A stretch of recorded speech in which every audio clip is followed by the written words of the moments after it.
I often find in case histories, I love getting to the gut section, because even if there's nothing obvious at that point by the time you get there as to, is there something going wrong with the gut? Sometimes this is where all the answers just are presented to you, because suddenly somebody goes, oh yeah, actually I do bloat every meal, but that's normal, isn't it? Everybody bloats every meal, right? And I'm thinking, no, they really don't at all. That's not normal. It's common, but it's not normal. And these sort of symptoms start to unravel, and then you think, well, if you do bloat a lot, well, that means a lot of gas. Where is that gas coming from? Bacteria.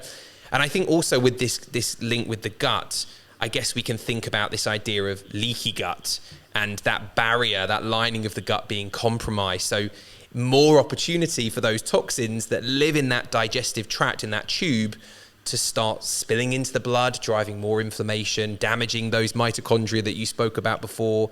And I think the point you made earlier on about mitochondria being linked to so many different illnesses, it's sort of the same principle here, isn't it? We're coming back to these same concepts again and again. And I'm sure if we applied your chronic fatigue syndrome protocol to a variety of diseases, you would see great benefits, probably even resolution in many of them.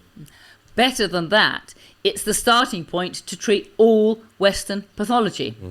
It all starts with the gut. And you absolutely correctly point out the business about toxins get into the bloodstream, but it's not just toxins. Bacteria and yeast can get into the bloodstream.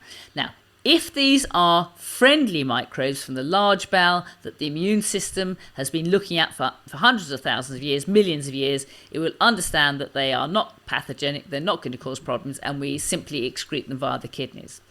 But if these are new microbes that the body is not used to looking at, then we risk switching on the immune system.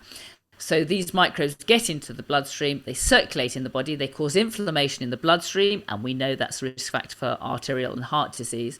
But if they get stuck at distal sites, if they get stuck in the muscles, we call that fibromyalgia. If they get stuck in the joints, we call that arthritis. If they get stuck in the lungs, we call that intrinsic asthma, and so on. I think there are a great many pathologies that are driven by allergy to microbes from the fermenting gut. It's called molecular mimicry because the idea here is the immune system, when it fights any a microbe, the first thing it does, it makes antibodies. And if those antibodies then cross-react with self, they just happen to be the same shape as our own body organs, then they can start to attack our own body organs. And that's called autoimmunity. Yeah.